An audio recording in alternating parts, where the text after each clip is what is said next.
Mark Coleman for 3D printing, and Kyle Callahan has his toy photography.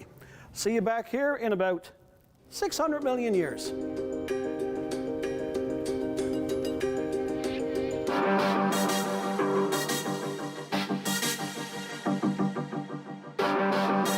And I'd like to welcome to the show Mark Coleman, 3D printer, and his buddy Optimus Prime. Welcome to the show, Mark. Thanks, Darren. Great to be here.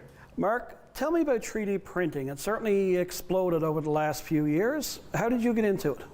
I got into 3D printing, Darren, because my young fellow was into Lego, and we wanted to do a few little accessories for his Lego room.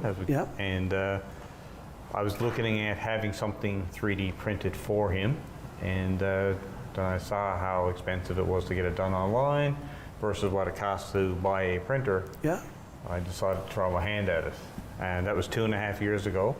And now I've gone from just having one 3D printer in my house to 5. 5 3D printers in your house? 5 at various different sizes and different types. Okay. What are the different types of printers? So there are 2 generally most common ones. One is it's called FDM, which uses a roll of plastic.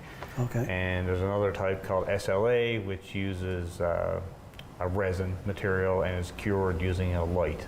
Okay. A lot of people use those ones for doing minis for board games and things because they can do really high detail. The FDM is a common printer. It's easy to get into. That just takes a roll of plastic, heats it up, melts it, and extrudes it out. So basically, it's like if you had a hot glue gun and you were moving it around to make a design, but you build up your design in layers until your object is completed. For instance, the Optimus Prime here. Yep. He is supposed to be about 12 inches tall when he's complete. Right. He's made of a bunch of different parts that we printed individually, but because of some of the printers I have are larger, I was able to scale him up to a maximum size of what my printers could handle, and we created this 42-inch tall Optimus Prime. That's fully posable. He's not fully posable. Yeah. So with Optimus here now, did you design him yourself, or do you find is there a place where you can get files online that people already made stuff and you just download? How does it work? So you can, if you're used to drawing on computers, you can use CAD software like Fusion 360 or another thing called Tinkercad. There's a bunch of different ones out there where you can draw your 3D shapes yourself. Okay. And use your 3D printer to print those out. But there are a lot of websites out there where you can just go in and download patterns or the files that other people have designed. There's a lot that are free, and some you have to pay for, depending on what site you're on and what the person does. So it's a very addictive hobby. Oh, is it? Yes, and you can create things like, what Optimus Prime is kind of a thing that we created, that are printed in our house, and but there's other uses for a 3D printer, and like you can make spare parts for things in your home. I've printed door handles for my screen doors.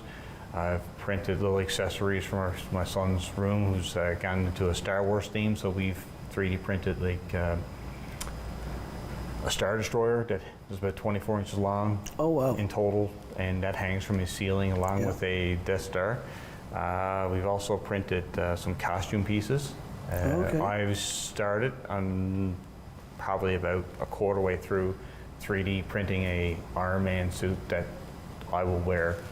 Oh, that's nice. And it'll be fully motorized, so the helmet will automatically open and close, and lights, and just like the movie suit. Just like the movie suit. It's hard plastic. Right. But I've also done things where I've actually had a gentleman who had a very old automobile that needed a part. The pattern was out there. Okay. And he came to me, and I just had to get the right material to 3D print, so I 3D printed this car part for a very old Porsche. Oh, wow. That you can't buy anymore. So you can't buy the part, but you can 3D print it. You can't buy the part, but someone had put the pattern online, and I 3D printed for him in ABS plastic. So just take us through the steps. You want to print like that part. So you go online, someone's got the file on a site or on an app somewhere. Yep. How does that go from a file to an actual something physically you can hold? What are the steps you go through? Generally, your steps are you go online, you find either go online to find the pattern or the file you want. You download that into a piece of software called a slicer. Slicer, okay. And that piece of software, then you can set up how you want your object to print, because you get to define how thick what's called the shell, the outer side of the plastic is, and how much plastic goes on the inside of it, and how detail you want it. So you define how thick the layers will be as it builds. Okay. Generally, the thinner the layer, the more detail you will have. Okay. The thicker the layer, the less detail you have. And you can generally also tell the software how fast you want it to print. They're not fast machines. Okay. But you can tune them a little bit. So once that file is created, you feed that into your printer, you load in your material and tell it to print, and it goes. Now, a lot of people got into 3D printing with the conception that every time you push print, out comes this perfect part every single time, but that's not the case. My son calls it the spaghetti factory sometimes. Oh my. The machines aren't smart enough to know when a print fails, so they just keep going, spitting out plastic. And they won't stop. And they won't stop until either the file is finished or it runs out of filament. Ah, so the AI in the machine is not smart enough yet to know that it's stopped. Know that it's stopped or there's trouble. There are some more expensive machines that do catch some things, but for the most part, you've got to kind of keep an eye on it, and not every time you print it comes out. So now, when you got a guy like this now, so like I'm sure, like you said, he wasn't printed all in one piece. No. So you'll take the whole file of him, and you'll like print the head first and the hand, like pieces, and then you just assemble them all together after. Generally, not all pieces are like it, but generally in the case of Optimus Prime here, the person who designed him has every single part as a file. Oh, okay. And you have to set up your settings and tell it to print each individual part. Now, if you have one printer, this is how I ended up with multiple printers. I would start a project on the printer and it would say it's going to take 12 hours to print. Right. But you can't do anything else while that printer is printing that part. That's right. So then I ended up getting a second printer so that I could print 2 parts at a time, or multiple parts, a little bit bigger. So Optimus Prime here, I printed him across 3 different printers, and in total it was probably about 200 hours. 200 hours of printing. Are you running back and forth and checking on it, make sure he's okay? Just keep an eye on it. I've got a few things in place where I've been at it for a while now, where I have cameras on my printers, and I can keep an eye on them remotely and shut them down if something goes wrong. All right, Mark. Well, I want to thank you for coming in today. Guys, check out Mark online, and we'll be right back after this.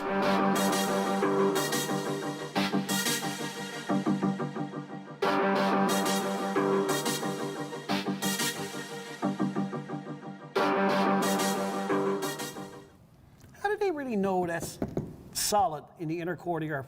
Looks like a big hard-boiled egg from a dinosaur or something. Anyway, I want to say a big thank you to Mark Coleman for showing us all about 3D printing. Up next, we have Christine Hennebury, Association for the Arts in Mount Pearl. And I want to welcome Christine Hennebury from AMP to the show. Welcome, Christine. Hi, Darren. How are things going? Good. Glad to have you here. Thanks. I'm glad to be here. Tell us all about AMP. Well, AMP is the Association for the Arts in Mount Pearl. And we were very careful choosing our name to be the Association for the Arts, not of the arts, because we're all about having more art happening in Mount Pearl. And we don't really care where the artists are from, as long as they're willing to come to Mount Pearl to do some artwork with us, to help us give people opportunities to be more creative. Creativity is such an important factor in life for your health and your relaxation and for anti-stress and for building community, that we wanted to give people an opportunity to do that. Now, you mentioned artist. What qualifies someone or something as art? That's up to them. Loaded question. It's not a loaded question for us, actually. Okay. If you're a professional art organization, well, you have to choose your own criteria. But we're a community art organization, so therefore anything goes. If you tell us you're an artist, you're an artist. Now, we will engage, if we're hosting a workshop, we will engage someone who has done work in that area professionally to host the workshop. But if someone wants to join an event to participate, or if they want to sell their work at one of our events in which you can sell work, then we let them self-define as art, because we don't need to set, we don't need to be like the Craft Council or anywhere else and set a specific set of criteria. We need people to engage with their creativity. So our mission is different. So we can let people be artists on their own terms. Excellent. What's the origins of AMP? How long ago? Well, I made it up.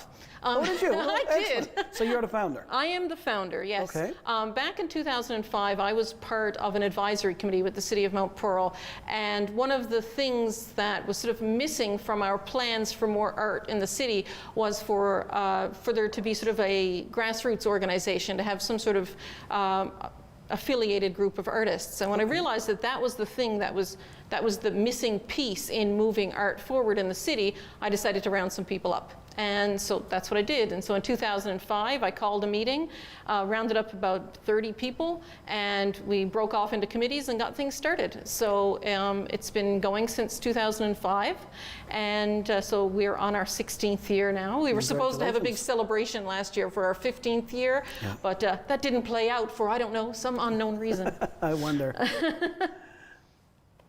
So, speaking about the unknown reason, which is COVID, how has that affected AMP and artists in Mount Pearl and other areas?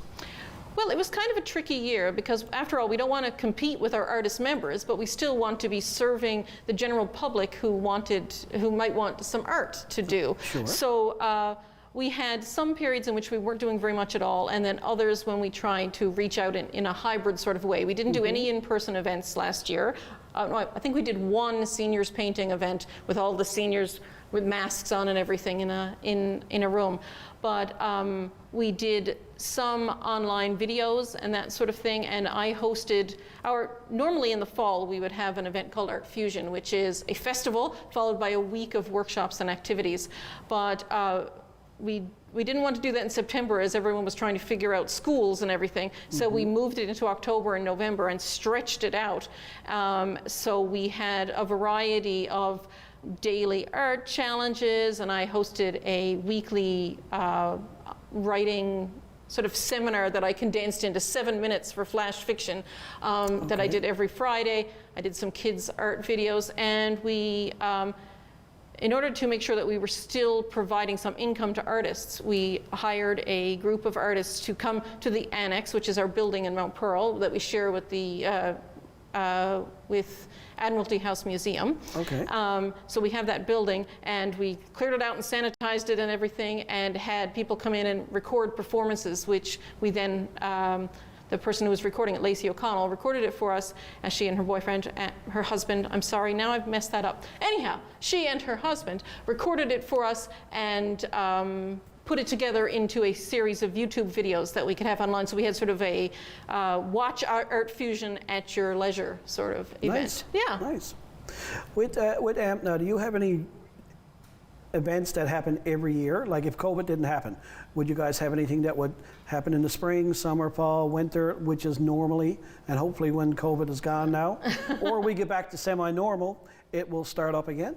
Yes. Well, we have workshops and activities throughout the year. We have a kids activity called Get Messy, which is finger painting and Play-Doh for little kids that we do almost monthly. Okay. We have seniors painting events, which we have a group of seniors that would visit us monthly for activities. Mm-hmm. And we have readings and other activities that we do sort of throughout the year. So those are our ongoing activities.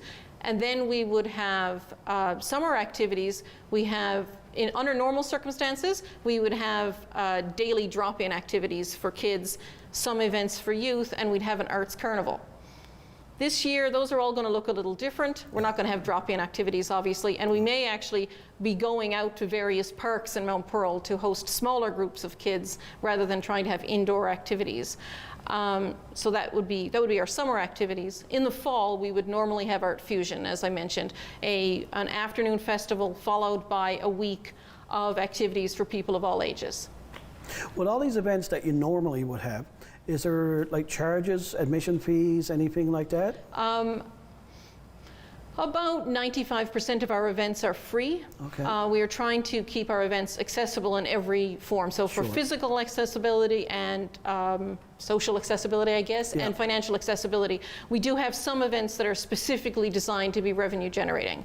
So we're very clear about which ones Yeah. those are, but those are few and far between, and mostly we get funding from various government sources, and of course we accept donations. Okay. So. Now, all these events, are they held at the Annex or different places in Mount Pearl? Most of our events are held at the Annex. If At the Annex. if we partner with the library or we partner with the city specifically for an event, we may have it at a different location. But generally, we have it at the Annex or the field behind the Annex on the Admiralty House grounds. And you usually have something there for people like of all ages, by the sound of it. Yes, yes. That is excellent. So, Christine, if somebody wanted to find out more about AMP, how would they find you? Well, they can go to our website, aamp.ca. Don't go to .com because that will bring you to the American Association of Meat Packers. And they're a lovely bunch, I'm sure, but they cannot help you with arts in Mount Pearl. No. Or you can also look us up on Facebook at Arts Mount Pearl, or on Instagram as Arts Mount Pearl. Or you can email us at info@aampagain.ca. .ca. Make sure you guys do it .ca, not .com, because we want to get AMP in Mount Pearl, not the meat packing company in the States. Yes, Christine, exactly. Christine, thank you for coming in today and telling us a little bit about AMP. Thank you for having me. And we'll be right back after this. If you have comments or guest ideas for Pocket Universe, please email darren.pocketuniverse@gmail.com.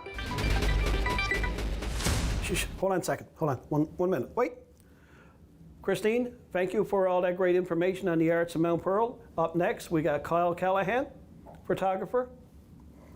So listen, you want to get in pictures? This guy's going to do it for you, okay? 10% up front, no problem.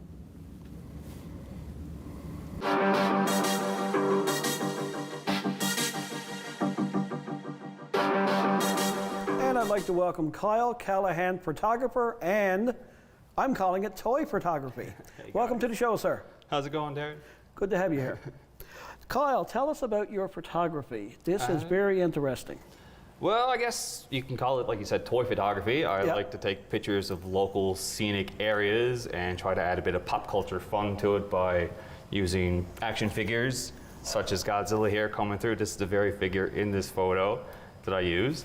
So what I do, I get the shot and I go home and I'll pose him accordingly, get the lighting, get the perspective I want, then I'll Photoshop him into it. So this guy here, you Yeah. got in your hand, Yeah, that's this guy. that's this guy here. He looks a little bigger there. Oh yeah, for sure. That is amazing. Yeah. So where did you come up with the idea of doing this? Back in 10 years ago now, I've been doing this. Been doing school, graphic design at Kona. Yeah.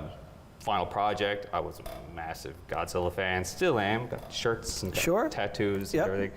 I did this one actually. This is the first one here. And neat. a lot of people know me through this. Yep.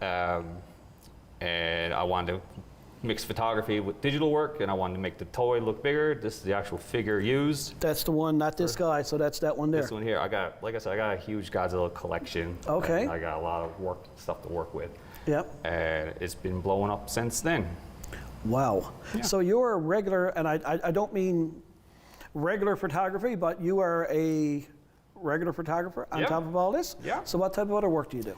I do like family portraits, I do wedding photography, pet photography. I've volunteered for Beagle Paws several times. Oh, I've nice. flown down to Mexico and Cuba for weddings. And Wow. Yeah, I've done a lot of fair stuff. And I do a bunch of custom stuff for people for post photos. So like, you know, Kit and Drew were here the other day. Yeah. And I did their wedding photo with Jurassic Park and all that dinosaurs. And Oh, nice. running around Yeah. for the crowds, yeah. That is very nice. So take us through a shoot. So like you come up with an idea. What gives you an idea? So where do you start? I start what I want to shoot. So a lot of what I shoot is what my passion is. I try not to be a poser, as it were, because a lot of people are asking me to do this and do that, or like Dog Patrol or Paw Patrol. And I was like, I don't know what that is. That's the just show.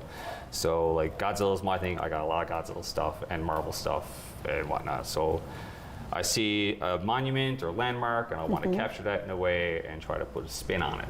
Right. So like something like this, I'll go out and get the shot first, and then I'll go home and pose them accordingly.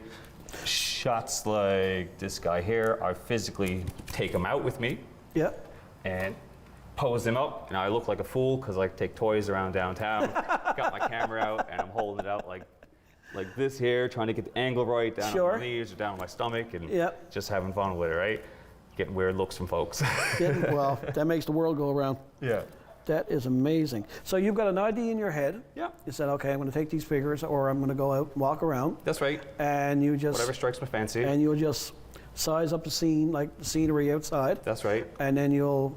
More than likely, it seems like Godzilla is going to be your main, your main I try to do one a year with Godzilla. One a year of Godzilla, And then it's either that or Marvel. Marvel, I do Star Wars. What else do I got here?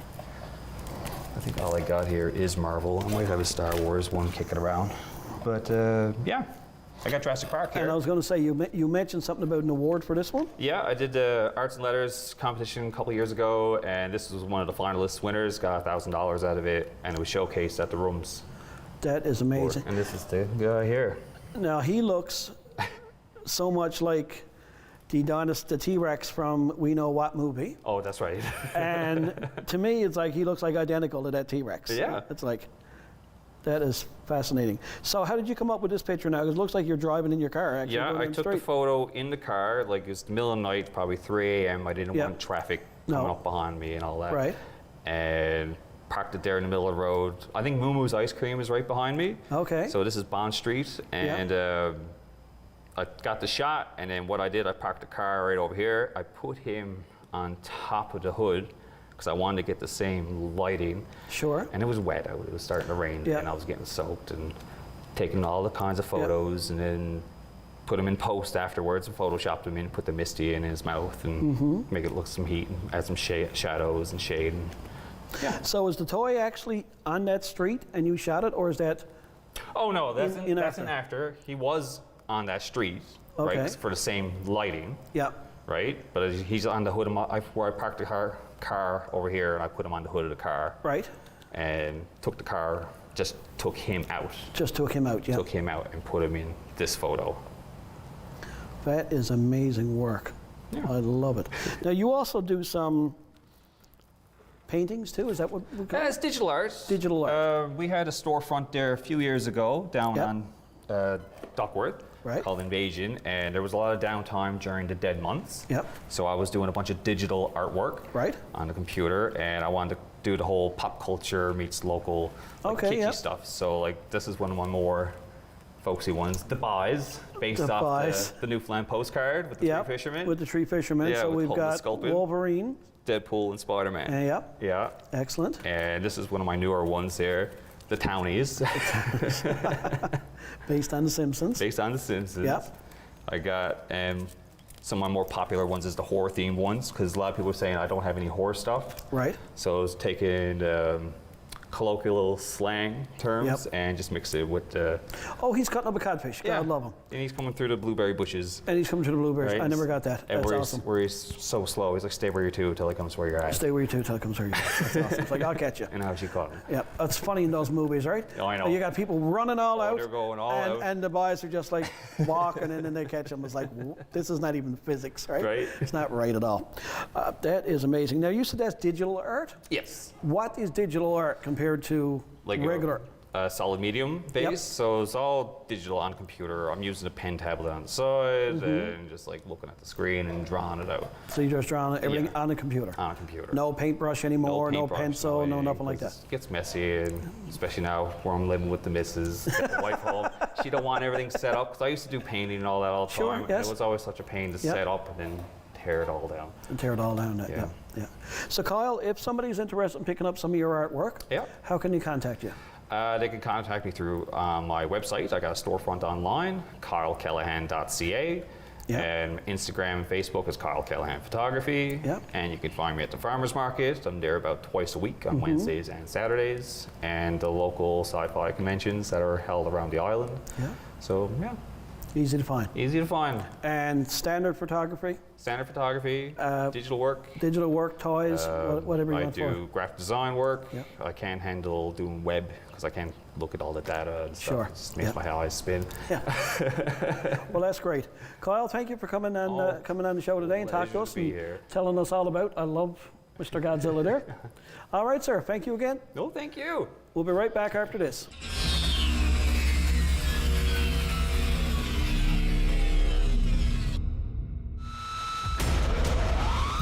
Shields up, red alert. You can't take any more, Captain. Oh, you caught me. Sorry. Playing Star Trek again. All right. So I want to say a big thank you to Christine, Kyle, and Mark for being on today's show. Make sure you come back next time for another great episode. Shields up, red alert. We're going to die.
The following program is brought to you by Rogers Anyplace TV. Enjoy